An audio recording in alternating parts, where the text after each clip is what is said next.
শ্বশুর বাড়ি গেলে ডিম ভাজা করে খেতে দিবি তো? আপনারা কারা? এটা কি সোহেল মির্জার বাড়ি?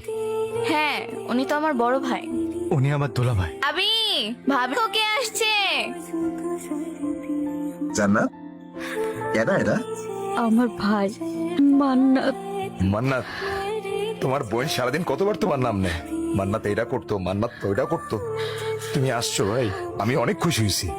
তোমার ভাই আসছে, বাজারেও একটা নিয়ে আসো। আজকে তুমি নিজের হাতে তোমার ভাইয়ের যত পছন্দের খাবার আছে সব রান্না করে খাওয়াইবা। না, কেন?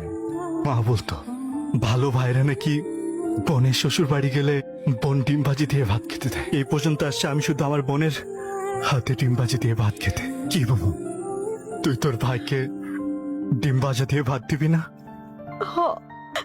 দিমু তো।